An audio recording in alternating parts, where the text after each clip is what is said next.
Clean note పాలసీలో భాగంగా భారతీయ reserve bank 2000 నోటును ఎప్పుడు ఉపసంహరించుకున్నది? 2023 మే 19, 2018 మార్చి 31 నాటికి గరిష్టంగా ఎన్ని లక్షల కోట్ల మేర నోట్లు చలామణిలో ఉన్నాయి అంటే 6.73 లక్షల కోట్లు. 2023 మార్చి 31 నాటికి 6.73 లక్షల కోట్ల నుంచి ఎన్ని లక్షల కోట్ల మేర తగ్గిపోయాయి? 3.62 లక్షల కోట్లకు తగ్గిపోయాయి. దేశంలోని తొలిసారిగా కేంద్ర ప్రభుత్వం ఏ సర్వే నిర్వహించింది? జలవనరుల గణన నిర్వహించింది. దేశంలో మొత్తం నీటి వనరులు ఎన్ని ఉన్నాయి అంటే 24,24,540 ఉన్నాయి. అత్యధిక నీటి వనరులు ఉన్న రాష్ట్రం, మొదటి స్థానంలో నిలిచిన రాష్ట్రం ఏది అంటే పశ్చిమ బెంగాల్. 7,47,480 నీటి వనరులు ఉన్నాయి. రెండో స్థానంలో ఉత్తరప్రదేశ్, మూడో స్థానంలో ఆంధ్రప్రదేశ్ ఉన్నాయి. దేశంలో అత్యధికంగా నీటి కుంటలు ఉన్న రాష్ట్రం ఏది అంటే మొదటి స్థానంలో పశ్చిమ బెంగాల్, రెండో స్థానంలో ఉత్తరప్రదేశ్, మూడో స్థానంలో అస్సాం ఉంది. దేశంలో అత్యధిక చెరువులు కలిగిన మొదటి స్థానంలో ఉన్న రాష్ట్రం ఏది అంటే ఆంధ్రప్రదేశ్, రెండో స్థానంలో ఒడిస్సా, మూడో స్థానంలో హిమాచల్ ప్రదేశ్. దేశంలో సరస్సులు అత్యధికంగా ఉన్న రాష్ట్రం ఏది అంటే 1 తమిళనాడు, 2 బీహార్, 3 కర్ణాటక. దేశంలో అత్యధిక రిజర్వాయర్లు ఉన్న రాష్ట్రం ఏది? 1 పశ్చిమ బెంగాల్, 2 జార్ఖండ్, 3 బీహార్. దేశంలో అత్యధికంగా చెక్ డ్యాములు ఉన్న రాష్ట్రం ఏది? 1 మహారాష్ట్ర, 2 ఆంధ్రప్రదేశ్, 3 గుజరాత్. రిజర్వాయర్ల దగ్గర జిల్లా అనే తప్పుగా పడింది, అది రాష్ట్రం అని గుర్తించండి. ఈశాన్య రాష్ట్రం మణిపూర్లో ఇంపాల్ లోయకు చెందిన ఎవరికి మరియు కొండ ప్రాంత జిల్లాలకు చెందిన నాగా, కూకీ గిరిజనుల మధ్య ఘర్షణలు జరిగాయి. మైత్రి తెగకు మధ్య ఘర్షణలు జరిగాయి. డాక్టర్ బిఆర్ అంబేద్కర్ తెలంగాణ నూతన సచివాలయం ఎప్పుడు ప్రారంభించారు? 2023 మార్చి 30న అంబేద్కర్కి సంబంధించిన తెలంగాణ నూతన సచివాలయాన్ని ప్రారంభించారు. 2000 నుంచి 2020 మధ్య కాలానికి పరిగణలోకి తీసుకుంటే ఎన్ని కోట్ల హెక్టార్ల మేరకు టీ కవర్ పెరిగిందంటే 13.09 కోట్ల హెక్టార్లు. ప్రపంచవ్యాప్తంగా అత్యధికంగా ట్రీ కవర్ పెరుగుదల ఏ దేశంలో చోటు చేసుకుంది అంటే చైనాలో 21,44,900 హెక్టార్లు. భారతదేశంలోని ఎన్ని హెక్టార్ల మేర టీ కవర్ పెరుగుదల ఉంది అంటే 8,74,100 హెక్టార్లు. ఆల్ ఇండియా రేడియోలో చేస్తున్న మాన్ కీ బూత్ కార్యక్రమం 100వ ఎపిసోడ్ ఎప్పుడు పూర్తి చేసుకుంది అంటే 2023 ఏప్రిల్ 30. 100వ ఎపిసోడ్ సందర్భంగా ప్రధాని నరేంద్ర మోడీ 4 విశిష్ట వ్యక్తులతో ఫోన్లో మాట్లాడారు. వాళ్ళ పేర్లు ఏమిటి? 1 విజయశాంతిదేవి, మణిపూర్ వాసి. 2 సునీల్ జగ్లాన్, హర్యానాకు చెందిన వ్యక్తి. ప్రదీప్ స్వాంగ్వాన్, హిమాలయ ప్రాంతాలకు సంబంధించిన వ్యక్తి. మన్సూర్ అహ్మద్, జమ్మూ కాశ్మీర్కి సంబంధించిన వ్యక్తి. ఈ 4 గురించి ఫోన్లో మాట్లాడడం జరిగింది. మాన్ కీ బాత్ 100వ ఎపిసోడు ఎక్కడ ప్రధాన కార్యాలయంలో ప్రసారమైంది అంటే ఐక్యరాజ్య సమితి ప్రధాన కార్యాలయంలో ప్రసారమైంది. ఐక్యరాజ్య సమితి భారత శాశ్వత ప్రతినిధి ఎవరు అంటే రుచిరా కాంబోజ్. ప్రపంచంలో అత్యధిక జనాభా కలిగిన దేశంగా ఏ దేశం నిలిచింది అంటే 1 భారత్, 182.86 కోట్లు. రెండో స్థానంలో చైనా, 142.57 కోట్లు. కర్ణాటక నూతన ముఖ్యమంత్రిగా ఎవరు ప్రమాణ స్వీకారం చేశారు అంటే సిద్ధరామయ్య. 2023 మే 20. కర్ణాటక ఉప ముఖ్యమంత్రి డికే శివకుమార్. కర్ణాటక గవర్నర్ తావర్చంద్ గెహ్లోట్. వృద్ధ, దివ్యాంగ ఓటర్ల కోసం తొలిసారిగా ఇంటి నుంచి ఓటు వినియోగించుకునే సదుపాయాన్ని ఏ రాష్ట్రం అమలు చేసిందంటే కర్ణాటక. 49వ G7 శిఖరాగ్ర సదస్సు 2023 ఎక్కడ నిర్వహించారు అంటే జపాన్ హిరోషిమా. 2023 మే 19 నుంచి 21 వరకు జరిగింది.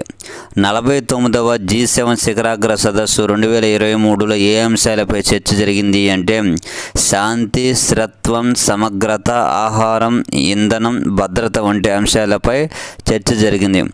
క్వాడ్ దేశాల శిఖరాగ్ర సదస్సు 2023 ఎక్కడ నిర్వహించారు అంటే జపాన్ హిరోషిమా 2023 మే 20న జరిగింది.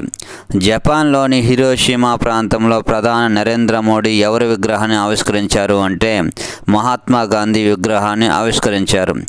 ఢిల్లీలో ప్రజాస్వామ్యబద్ధంగా ఎన్నికైన ప్రభుత్వం తీసుకునే నిర్ణయాలకు కేంద్ర ప్రభుత్వం ప్రతినిధి అయిన లెఫ్టినెంట్ గవర్నర్ కట్టుబడి ఉండాలని ఏ కోర్టు తీర్పిచ్చింది? సుప్రీంకోర్టు తీర్పిచ్చింది. బ్రిటన్ సామ్రాజ్యానికి 40వ చక్రవర్తిగా ఎవరు పట్టాభిషిక్తులయ్యారు? చార్లెస్ III 2023 మే 6న పట్టాభిషిక్తులయ్యారు. 74 ఏండ్ల ఎవరు బ్రిటిష్ చరిత్రలో రాజుగా పట్టాభిషిక్తుడైన అత్యంత వృద్ధుడిగా రికార్డు నెలకొల్పాడు అంటే చార్లెస్ III. 2022 సంవత్సరం మానవాళికి అత్యంత నష్టాన్ని కలిగించిందిగా ఏ సంస్థ ప్రకటించింది అంటే ప్రపంచ వాతావరణ సంస్థ ప్రకటించింది. 2022 సంవత్సరం ఇప్పటిదాకా ఎన్నో అత్యంత వేడి సంవత్సరంగా రికార్డుకెక్కినదే అంటే ప్రపంచ వాతావరణ సంస్థ వెల్లడించింది. 6వ అత్యంత వేడి సంవత్సరంగా రికార్డుకెక్కింది. ప్రపంచ వాతావరణ సంస్థ యొక్క ప్రధాన కార్యాలయం ఎక్కడ ఉంది అంటే జెనీవాలో ఉంది. సౌదీ అరేబియాలో సుడాన్ సైన్యం RSFల మధ్య చర్చలు జరిగాయి. అవి ఏవి? శాంతి చర్చలు. 12 ఏళ్ల తర్వాత మళ్ళీ అరబ్ లీగ్లోకి ఏ దేశం ప్రవేశించింది? సిరియా. యెమెన్ హుతీ సౌదీ సంకీర్ణ సేనల మధ్య ఏ ఒప్పందం కుదిరింది? ఖైదీల మార్పిడి ఒప్పందం కుదిరింది. ఆసియాలోనే అత్యంత వేగంగా ద్రవ్యోల్బణం పెరుగుతున్న దేశంగా ఏ దేశం నిలిచింది? పాకిస్తాన్. కుల వివక్షిత బిల్లును ఆమోదించిన అమెరికాలోని మొదటి రాష్ట్రం ఏది? కాలిఫోర్నియా.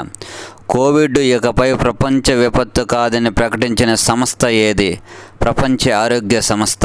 ఇటీవల కాలంలో ఏ 2 దేశాల మధ్య అణు ఒప్పందం కుదిరింది? అమెరికా, దక్షిణ కొరియా మధ్య అణు ఒప్పందం కుదిరింది. అంతర్జాతీయ ద్రవ్యనిధి మంజూరు చేసిన $3 బిలియన్ ఉద్దీపన ప్యాకేజీని ఏ పార్లమెంటు ఆమోదించింది? శ్రీలంక పార్లమెంటు. ఉజ్బెకిస్తాన్ రాజ్యాంగ సంస్కరణలకు ఎంతమంది ఓటర్లు ఆమోదం తెలిపారు? 90% మంది ఓటర్లు ఆమోదం తెలిపారు. సుడాన్లోని భారతీయుల తరలింపులకు ఏ ఆపరేషన్ చేపట్టారు అంటే ఆపరేషన్ కావేరి. ఎంతమందిని తీసుకురావడం జరిగింది అంటే 3862 మందిని తీసుకురావడం జరిగింది. సులభతర చెల్లింపుల కోసం భారత్ మరియు రష్యా ఏ కార్డులపై అన్వేషణ సాగించాయి? రూపే, మిర్ కార్డులపై అన్వేషణ సాగించాయి. భారత్, పాకిస్తాన్ల మధ్య ఏ జలాల ఒప్పందంపై పునఃసమీక్ష జరగనున్నది? సింధు జలాలపై పునఃసమీక్ష జరగనున్నది. భారతదేశానికి మిత్ర దేశమైన మాల్దీవులకు భారత్ గస్తీ నౌక దేనిని కానుకగా అందజేసింది? హురావీ ల్యాండ్ క్రాఫ్ట్ను అందజేసింది.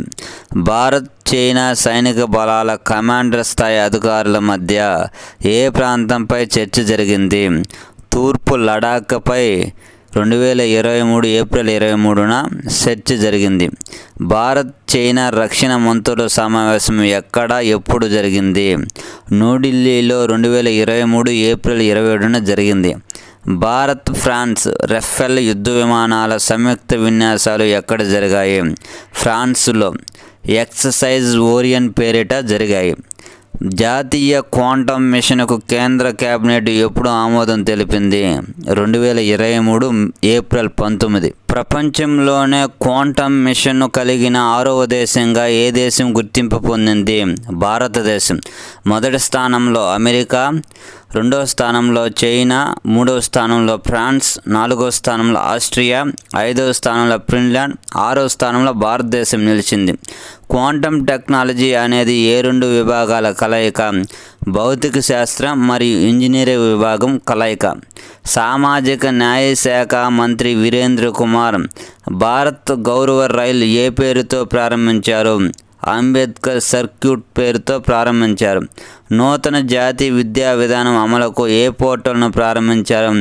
ఉత్సాహ్ పోర్టల్ను ప్రారంభించారు. ఛత్తీస్గఢ్ భారత వైమానిక దళ వారసత్వ కేంద్రాన్ని ఎవరు ప్రారంభించారు? రక్షణ మంత్రి రాజ్నాథ్ సింగ్ ప్రారంభించారు. ఐసీఎంఆర్ డైరెక్టర్ జనరల్ రాజీవ్ బహాల్ దేశమంతటా దేని ద్వారా రక్తం రవాణా చేయనున్నారు అని అన్నారు. డ్రోన్ల సహాయంతో రక్తాన్ని సరఫరా చేయనున్నారని ప్రకటించారు. అగ్నివీరులకు రైల్వే ఉద్యోగాల్లో ఎంత శాతం రిజర్వేషన్ కల్పించనున్నారు? 15%. దేశంలోనే తొలిసారిగా వైద్య విద్య, ఇంజనీరింగ్ కలిపి ఒకే కోర్సులో ఏ యూనివర్సిటీ ప్రవేశపెట్టింది? ఐఐటి మద్రాస్. లిగో ఇండియాకు ప్రధాని నరేంద్ర మోడీ ఎప్పుడు శంకుస్థాపన చేశారు? న్యూఢిల్లీలో 2023 మే 11 శంకుస్థాపన చేశారు. ఏ పేరుతో సమీకృత యుద్ధక్షేత్ర నిఘా కేంద్రాలు ఏర్పాటు చేయనున్నారు? ప్రాజెక్టు సంజయ్ పేరుతో యుద్ధక్షేత్ర నిఘా కేంద్రాలను ఏర్పాటు చేయనున్నారు. రేడియో ప్రసార సమయంలో ఇక మీదట కేవలం ఏ పేరుతో మాత్రం ఉపయోగించాలని ఆకాశవాణి మాజీ సుధా గుప్తా ఉత్తర్వులు జారీ చేశారు. ఆకాశవాణి అనే పేరుతోనే పిలవాలి. నేషనల్ మెడికల్ డివైజెస్ పాలసీ 2023కి ఎవరు ఆమోదం తెలిపారు? కేంద్ర కేబినెట్. ఇటీవల కాలంలో కేశవానంద భారత తీర్పునకు ఎన్ని సంవత్సరాలు పూర్తి చేసుకుంది? 50 ఏళ్ళు. 2023 ఏప్రిల్ 24 నాటికి 50 ఏళ్ళు పూర్తి చేసుకుంది. విద్వేష ప్రసంగాలపై ఫిర్యాదులు రాకుండా కేసులు నమోదు చేస్తామని రాష్ట్రాలకు మరియు కేంద్రపాలిత ప్రాంతాలకు ఎవరు తెలిపారు? సుప్రీంకోర్టు తెలియజేశారు. వాతావరణ మార్పులపై పీటర్స్బర్గ్ క్లైమేట్ డైలాగ్ COP28 సమావేశాన్ని ఎక్కడ నిర్వహించారు? జర్మనీలోని బెర్లిన్. 2023 మే 2-3 తేదీల్లో నిర్వహించారు.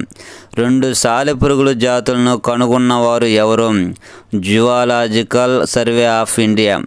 వాటి పేర్లు: పింటిల్లా త్రీ కర్ణాటకలో లభించింది, పింటిల్లా ప్లాట్నికి తమిళనాడులో లభించింది. అమెరికాలో నూతన బిల్డింగ్ల నిర్మాణాలలో శిలాజ ఇంధనాలను నిషేధించిన తొలి రాష్ట్రం ఏది? న్యూయార్క్. శీతల ప్రాంతాలైన ఆల్ప్స్, ఆర్కిటిక్లలో శాస్త్రజ్ఞులు ప్లాస్టిక్ను తినివేయగల వేటిని గుర్తించారు? బ్యాక్టీరియా, ఫంగస్ని గుర్తించారు. వాతావరణ మార్పులు, వాతావరణ కాలుష్యంతో కలిగే దుష్ప్రభావాల గురించి ప్రభుత్వం ఏ కార్యక్రమాన్ని చేపట్టింది? Mothers rebellion for climate justice కార్యక్రమాన్ని చేపట్టింది. ఐక్యరాజ్య సమితికి చెందిన ప్రపంచ వాతావరణ సంస్థ ఎల్ నినో ఎప్పటికి తిరిగి రానున్నదని తెలియజేసింది. 2023 జూలై చివరి నాటికి.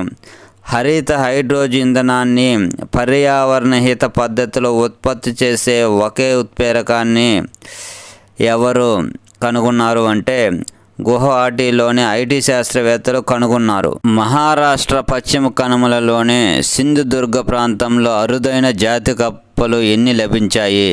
250 కప్పలు లభించాయి.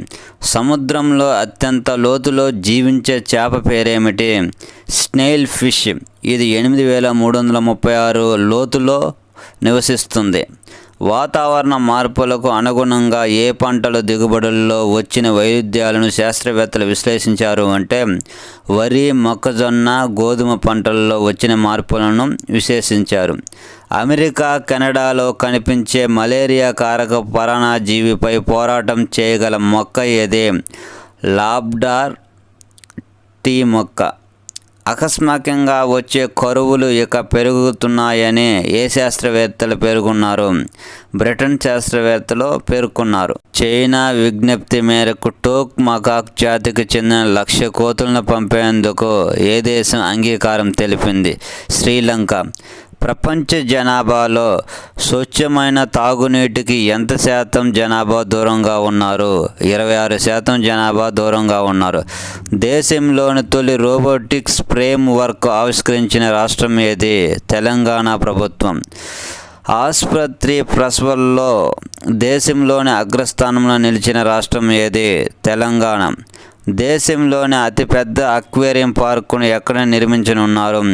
హైదరాబాద్లోని కొత్వాల్ గూడ ఎకో పార్కులో. భోగాపురం అంతర్జాతీయ గ్రీన్ఫీల్డ్ విమానాశ్రయానికి సీఎం జగన్ శంకుస్థాపన ఎప్పుడు చేశారు? 2023 మే 3న శంకుస్థాపన చేశారు. జగనన్న వసతి దీవెన నిధులు ఎప్పుడు విడుదల చేశారు? అనంతపురం జిల్లాలో నారప్పలలో 2023 ఏప్రిల్ 6న విడుదల చేశారు. ఆదాని డేటా సెంటర్కు శంకుస్థాపన ఎక్కడ చేశారు? విశాఖపట్నం. వైఎస్ఆర్ కళ్యాణమస్తు, వైఎస్ఆర్ షాదీ తోఫా పథకాల కింద ఎన్ని కోట్లు సాయం చేయనున్నారు? 87.32 కోట్లు.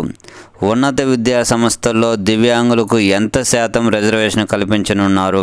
5%. మోల్పేట గ్రీన్ఫీల్డ్ పోర్టు పనులకు సీఎం జగన్ శంకుస్థాపన చేశారు. ఎప్పుడు? శ్రీకాకుళం జిల్లా సంతబొమ్మలి మండలంలో 4,362 కోట్లతో 2023 ఏప్రిల్ 19న శంకుస్థాపన చేశారు. జగనన్నకు చెబుదాం కార్యక్రమం ఏ టోల్ ఫ్రీ నెంబర్ను ప్రారంభించారు? 1902. ప్రధానమంత్రి స్కూల్ ఫర్ రైజింగ్ ఇండియా పథకం అమలుకు రాష్ట్రంలోని ఎన్ని ప్రభుత్వ పాఠశాలలు ఎంపికయ్యాయి అంటే 662 స్కూల్స్ ఎంపికయ్యాయి. దేశంలోని మొట్టమొదటి వాటర్ మెట్రో ఎక్కడ ప్రారంభించారు? కేరళలో 3,200 కోట్లతో ప్రారంభించారు.